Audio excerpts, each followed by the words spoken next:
اللہ تعالی کا ارشاد ہے، وہ لوگ جو اللہ اور اس کے رسولوں پر ایمان لائے ہیں، یہی تو وہ ہیں جو ان کے پروردگار کے نزدیک صدیق اور شہید ہیں، ان کے لیے اجر اور نور ہے۔ معزز ناظرین، السلام علیکم ورحمۃ اللہ وبرکاتہ۔ آج میں پھر آپ کے سامنے حاضر ہوا ہوں ایک انٹریسٹنگ ویڈیو لے کر، جس ویڈیو کے اندر حضرت عمر رضی اللہ تعالی عنہ کے اسلام قبول کرنے کا تذکرہ ہے۔ ویڈیو لاسٹ تک ضرور دیکھیں تاکہ آپ کے بھی علم میں اضافہ ہو۔ تو میرے دوستو، اگر ابھی تک آپ نے چینل کو سبسکرائب نہیں کیا تو سبسکرائب کر دیں اور بیل آئیکن کو ضرور دبا دیں تاکہ ہماری ہر ایک ویڈیو کی نوٹیفیکیشن آپ تک پہنچتی رہے۔ آئیے بلا کسی تاخیر کے ویڈیو کو شروع کرتے ہیں۔ اس بار ہم آپ کی خدمت میں پیش کر رہے ہیں فاروق اعظم، انبیاء کی جماعت اور امت کے سب سے افضل انسان ابو بکر صدیق کے بعد اسلام کے دوسرے خلیفہ راشد فاروق اعظم کا درجہ ہے۔ ان کی زندگی کے واقعات دلچسپ ترین انداز میں سنیے، آپ حیرت زدہ رہ جائیں گے۔ بہت سے ایسے واقعات بھی آپ سنیں گے جو اکثر کتابوں میں شامل نہیں ہیں۔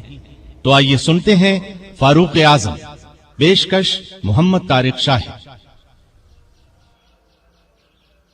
اللہ تعالی کا ارشاد ہے، وہ لوگ جو اللہ اور اس کے رسولوں پر ایمان لائے ہیں، یہی تو وہ ہیں جو ان کے پروردگار کے نزدیک صدیق اور شہید ہیں، ان کے لیے اجر اور نور ہے۔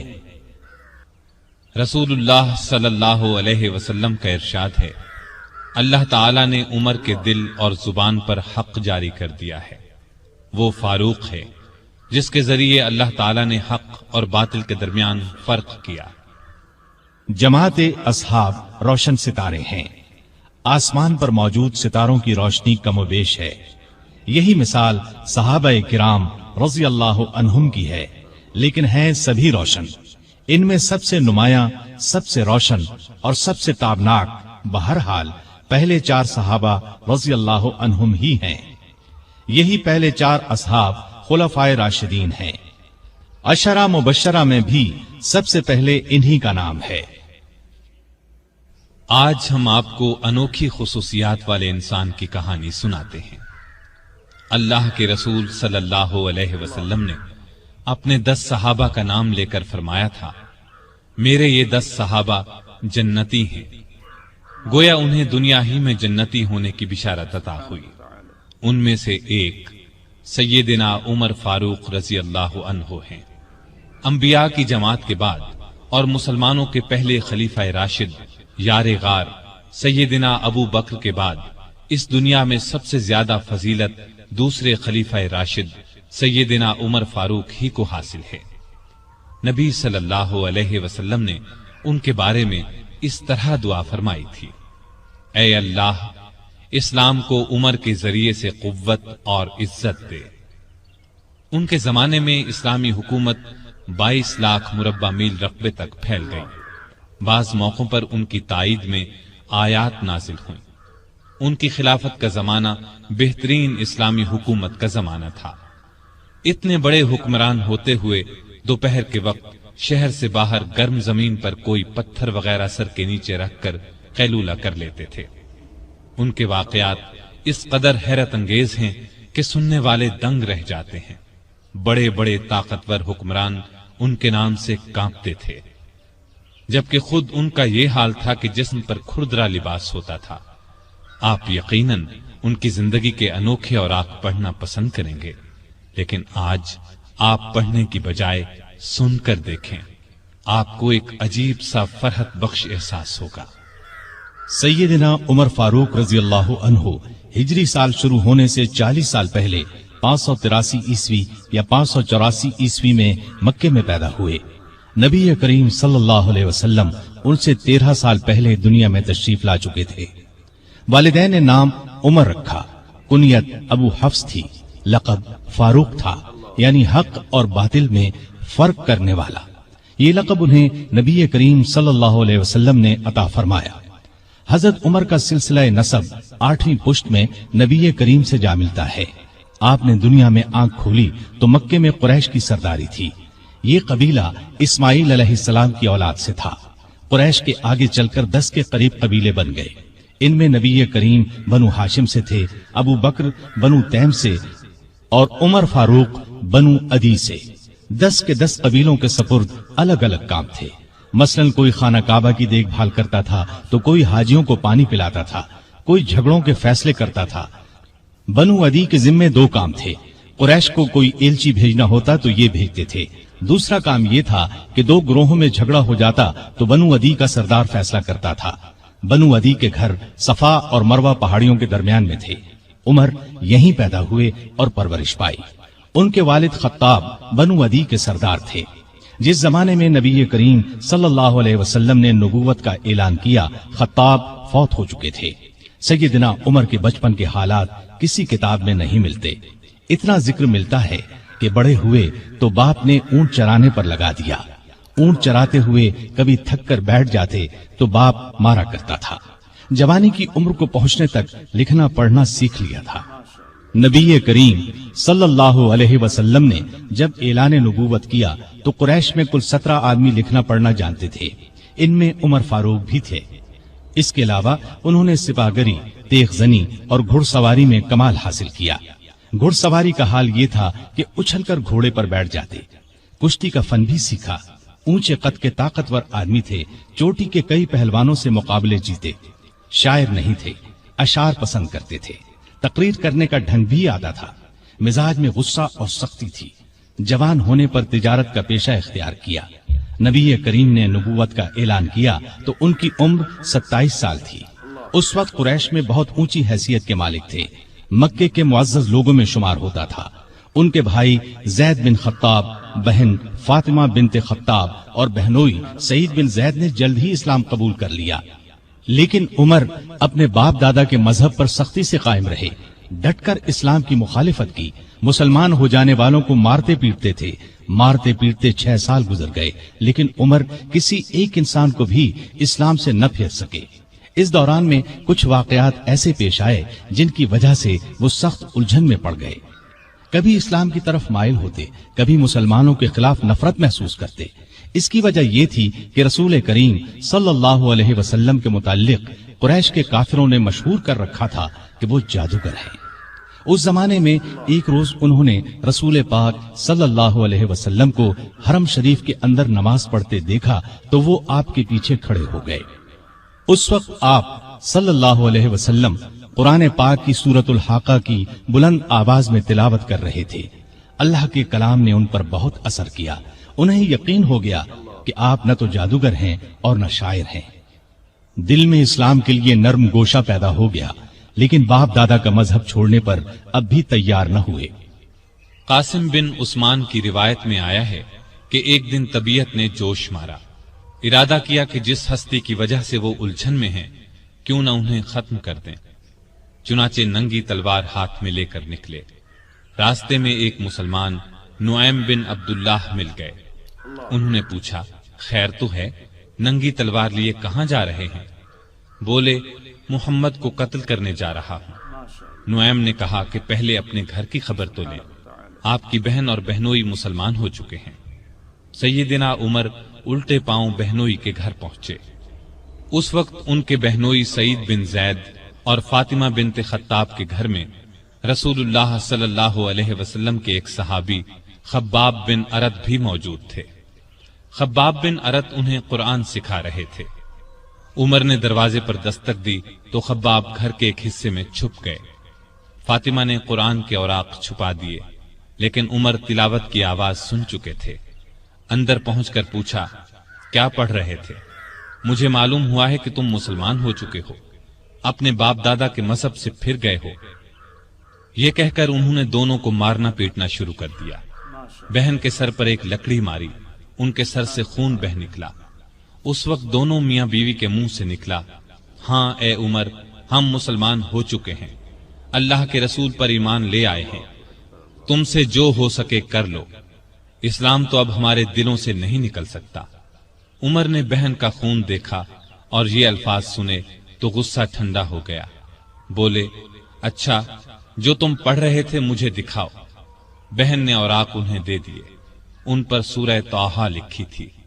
انہوں نے اس کو پڑھا تو بے اختیار پکار اٹھے، واہ کتنا عمدہ اور اعلیٰ درجے کا کلام ہے۔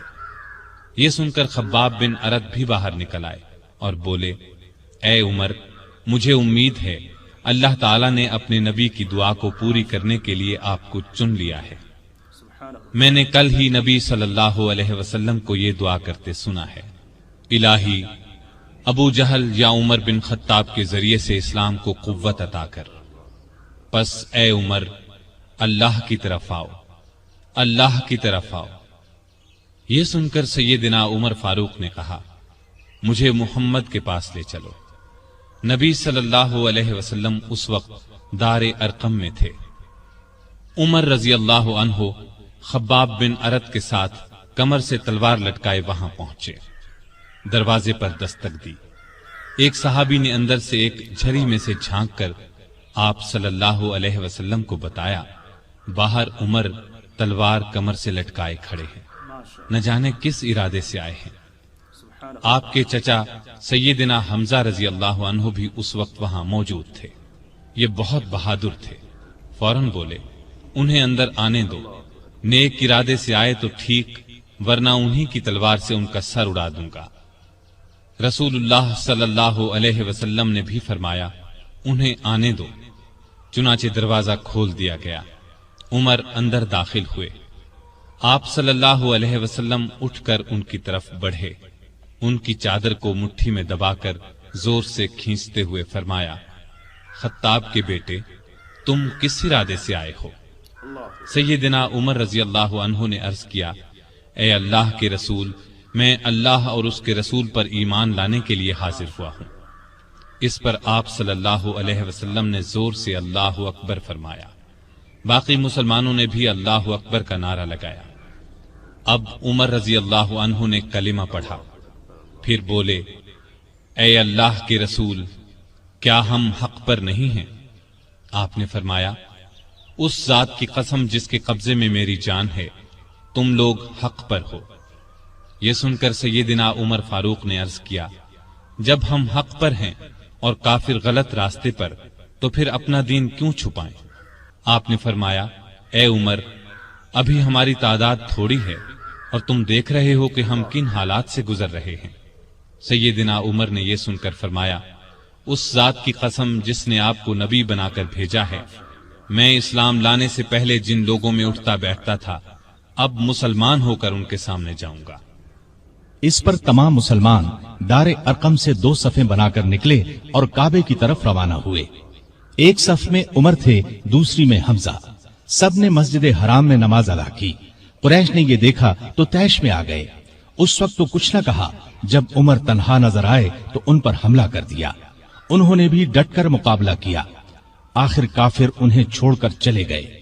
یہ واقعہ نبوت کے 6 سال پیش آیا۔ ایمان لانے کے بعد 6 سال تک مکے میں رہے، پھر دوسرے مسلمانوں کے ساتھ مدینہ کی طرف ہجرت کی۔ ایسے میں کفار کو مخاطب ہو کر فرمایا، میں آج مکے سے جا رہا ہوں، کسی میں ہمت ہے تو مجھے روک کر دکھائے۔ کوئی آگے نہ آیا۔ اس طرح آپ قباء پہنچے۔ پھر نبی کریم صلی اللہ علیہ وسلم اور ابو بکر ہجرت کر کے وہاں تشریف لائے۔ مسجد قباء کی تعمیر کے بعد سب نے مدینے کا رخ کیا۔ ہجرت کے وقت سیدنا عمر فاروق کی عمر 40 سال کے قریب تھی۔ اس کے بعد وہ 23 برس اس دنیا میں رہے۔ یہ سارا زمانہ مدینے میں گزارا، مسجد نبوی کی تعمیر میں حصہ لیا۔ آپ صلی اللہ علیہ وسلم نے مہاجرین اور انصار میں بھائی چارہ کرایا تو اتبان بن مالک کو ان کا بھائی بنایا۔ انہوں نے اپنا نصف مکان انہیں دے دیا۔ عبداللہ بن زید نے خواب میں اذان کے الفاظ سنے۔ انہوں نے یہ الفاظ نبی کریم صلی اللہ علیہ وسلم کو سنائے تو آپ صلی اللہ علیہ وسلم نے سیدنا بلال کو حکم دیا، اذان کہیں۔ جو ہی انہوں نے اذان شروع کی، سیدنا عمر فاروق اپنی چادر گھسیٹتے ہوئے آئے اور بولے، اے اللہ کے رسول صلی اللہ علیہ وسلم، اس ذات کی قسم جس نے آپ کو نبی بنا کر بھیجا ہے، میں نے بھی بالکل یہی الفاظ خواب میں سنے ہیں۔ یہ سن کر آپ بہت خوش ہوئے۔ آج تک اذان انہی الفاظ میں دی جا رہی ہے اور قیامت تک دی جاتی رہے گی۔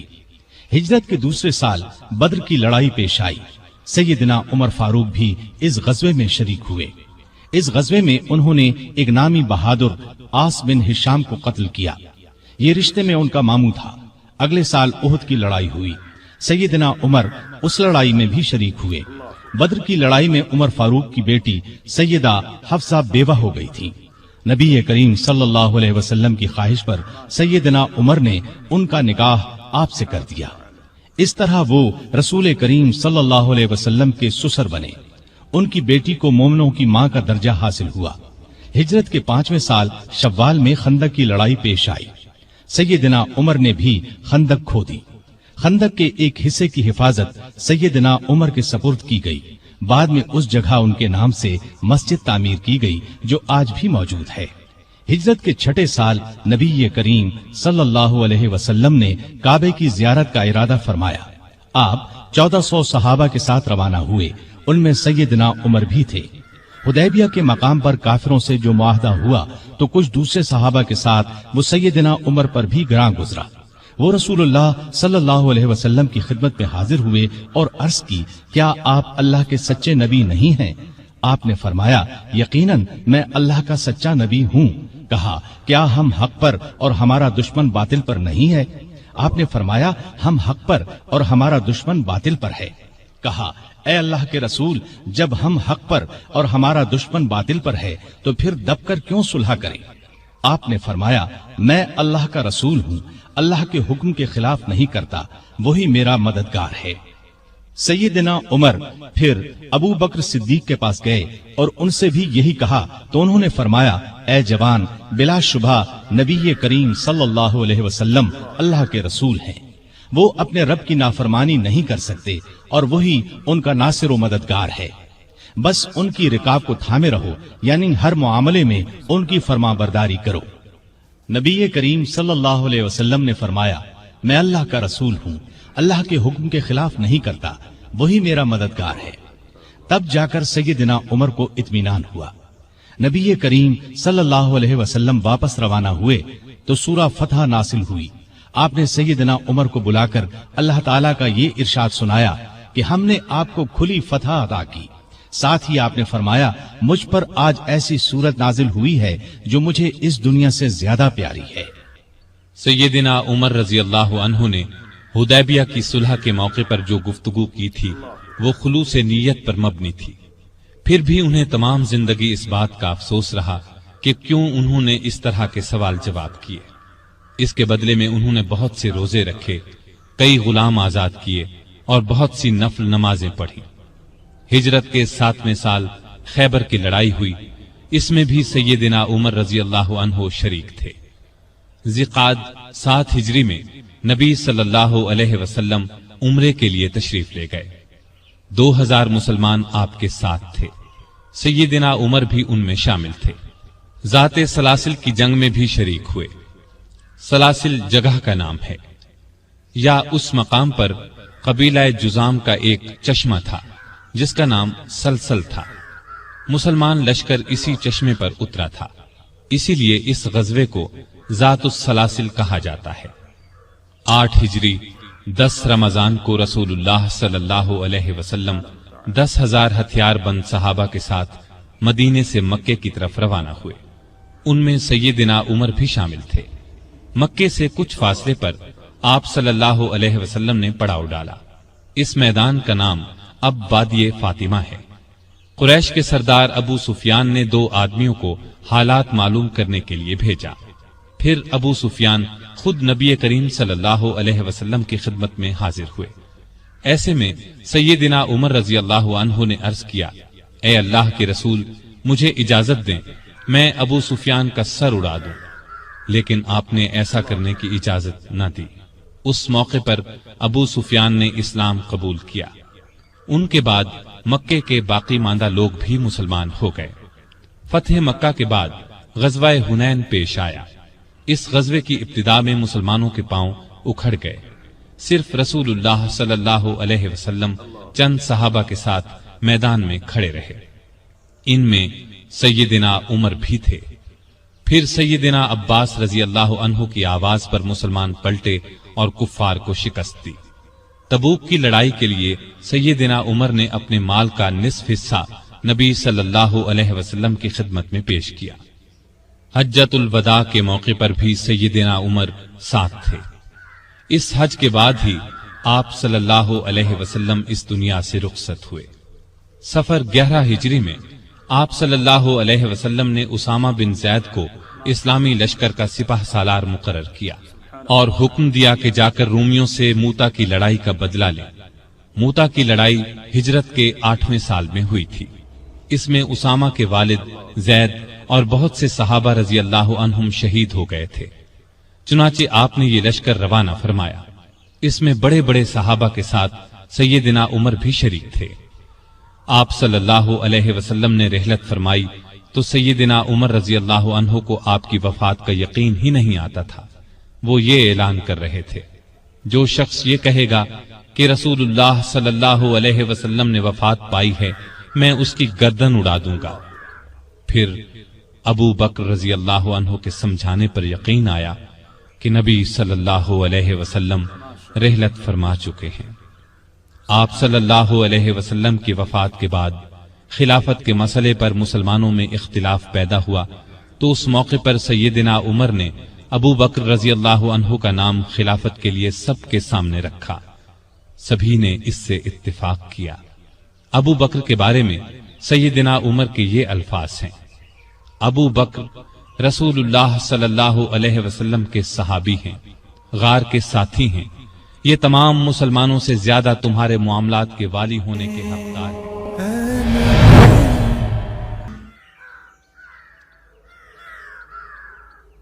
اللہ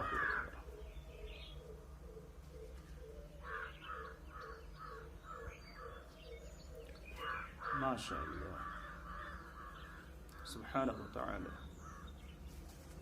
تو دوستوں، آپ نے ویڈیو دیکھ لی ہوگی اور آپ کو یہ بات معلوم ہو گئی ہوگی کہ حضرت عمر رضی اللہ تعالی عنہ، جو کہ حضور پاک صلی اللہ علیہ وسلم کے قتل کے ارادے سے نکلے تھے، لیکن پہلے انہیں کسی نے کہا کہ اپنے بہن اور بہنوئی کی خبر لے لیجئے، لہذا وہ اپنے بہن اور بہنوئی کے یہاں گئے اور وہاں ان کے اسلام لانے کا سبب بہن اور بہنوئی ہی بنے۔ تو میرے دوستوں، ویڈیو اچھی لگی ہو تو لائک کریں اور کمنٹ کر کے ضرور بتائیں کہ اس ویڈیو پر آپ کی کیا رائے ہے۔ پھر ملتے ہیں نئی ویڈیو کے ساتھ، تب تک کے لیے السلام علیکم ورحمۃ اللہ وبرکاتہ۔